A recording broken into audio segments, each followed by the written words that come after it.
వల్లభనేని వంశీ కేసుకు సంబంధించిన breaking update చూస్తున్నాం. విజయవాడలో వల్లభనేని వంశీ 3 రోజుల పోలీస్ కస్టడీ విచారణ ఇవాటితో పూర్తయింది.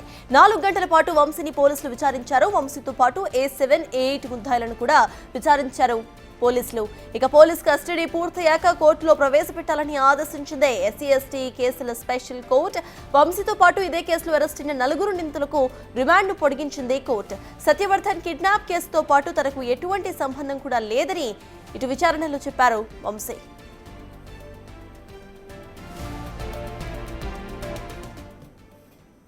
ఇక వంశీ 3 రోజుల పోలీస్ కస్టడీ విచారణ ఇవాటితో పూర్తయింది. దీనికి సంబంధించిన అప్డేట్స్ మా ప్రతినిధి సాహిత్య అందిస్తారు. సాహిత్య చెప్పండి, ఇటు పోలీస్ కస్టడీ పూర్తయినట్టుగా తెలుస్తోంది. ఇక కోర్టులో హాజరుపరిచే టైం కూడా ఆసన్నమైంది. అసలు అప్డేట్స్ ఏంటి?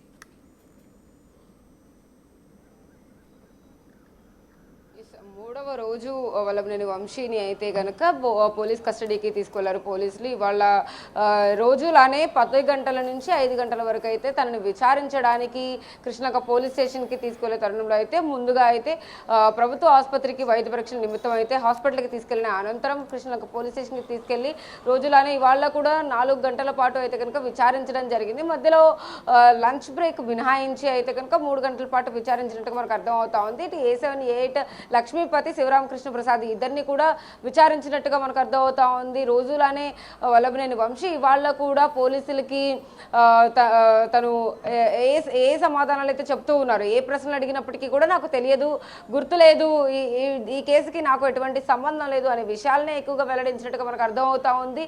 అయితే ఇవాళ్లే ఆఖరి రోజు కావడంతో అయితే కనుక పోలీసు కస్టడీ నుంచి కోర్టులో ఇవాళ హాజరుపరిచిన తర్వాత అయితే కనుక సబ్ జైలుకి అయితే తరలించే అవకాశం అయితే కనపడతా ఉంది. అయితే ఇప్పుడు ప్రస్తుతం ప్రభుత్వ ఆసుపత్రిలో ఉన్న వల్లభనేని వంశీ అక్కడ నుంచి వైద్య పరీక్ష అనంతరం అయితే కనుక కోర్టుకి తీసుకొస్తారు. కోర్టుకి తీసుకొచ్చిన తర్వాత ఇక్కడ పోలీస్ కస్టడీ తర్వాత ఇక్కడ హాజరుపరచాలి కాబట్టి ఇక్కడ సబ్మిట్ చేసిన అనంతరం అయితే కనుక అంటే జడ్జి ముందు నిల్చోబెట్టిన తర్వాత ఈ 3 రోజుల కస్టడీలో ఎలాంటి ఇబ్బందులు ఎదుర్కొన్నారు, ఏంటి, సహకరించారా లేదా అని దాని మీద అయితే కనుక జడ్జి ఖచ్చితంగా క్వశ్చన్స్ అడుగుతారు. దాన్ని బట్టి తర్వాత సబ్ జైలుకి తీసుకెళ్లే అవకాశం అయితే కనపడతా ఉంది. ఇక్కడ జైలు వద్దకి కూడా వల్లభనేని వంశీ కుటుంబ సభ్యులు ఇక్కడికి రావడం జరిగింది. తన సతీమణి పంకజశ్రీతో పాటు 2 పిల్లలు కూడా ఇక్కడికి వచ్చినట్టుగా మనకు సమాచారం అందుతా ఉంది.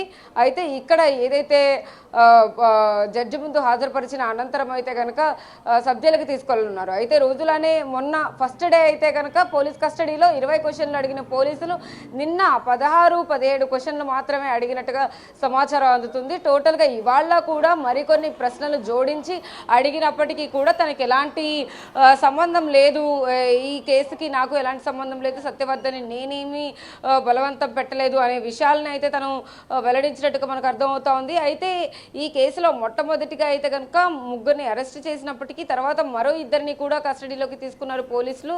ఇంకో 2 అయితే కనుక అది మార్చి 11 వరకు జ్యుడిషియల్ కస్టడీలో ఉంటున్న నేపథ్యంలో వీళ్ళకి కూడా మార్చి 11 వరకు జ్యుడిషియల్ కస్టడీ ఇంకా ఉంది కాబట్టి పోలీస్ కస్టడీని ఏమైనా పొడిగించే అవకాశం ఏమైనా ఉందా, దాని గురించి పిటిషన్ ఏమైనా పోలీసులు వేయబోతున్నారు అనేది ఇంకా తెలియాల్సింది ఉంది. అయితే ప్రస్తుతానికి ఇవాళ అయితే కనుక 3వ రోజు పోలీస్ కస్టడీ ముగియడంతో పాటు ఇటు మార్చి 11 వరకు జ్యుడిషియల్ కస్టడీ ఉంది కాబట్టి అతన్ని ఖచ్చితంగా జైల్లోనే సబ్మిట్ చేయాలి. కాబట్టి సబ్ జైలుకి అయితే మరి కాసేపట్లో ఇక్కడ మొత్తం ఫార్మాలిటీస్ అన్ని అయిపోయిన తర్వాత అక్కడికి తీసుకెళ్లే అవకాశం అయితే కనపడతా ఉంది.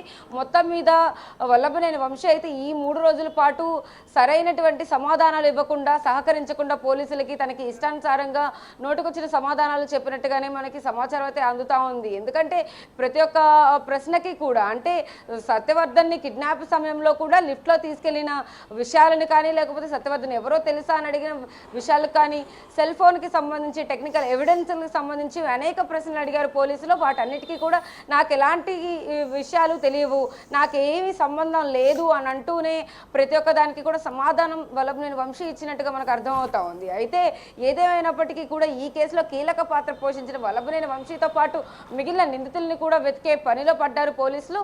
అయితే ఏవైతే అధికారులు ఇప్పటికే వాళ్ళని వెతికే పనిలో పడ్డారో వాళ్ళని కూడా త్వరలోనే అరెస్ట్ చేయబోతున్నామని చెప్తున్నారు. ఇటువైపు సత్యవర్ధన్ కిడ్నాప్ కేసుతో పాటు ఇటు టీడీపీ కార్యాలయంపై ఆ కేసు కూడా దాడి కేసులో కూడా కొంతమందిని అరెస్ట్ చేశారు. వాళ్ళలో కొంతమందికి కూడా బెయిల్ పిటిషన్ వేసుకుంటూ ఉన్నారు.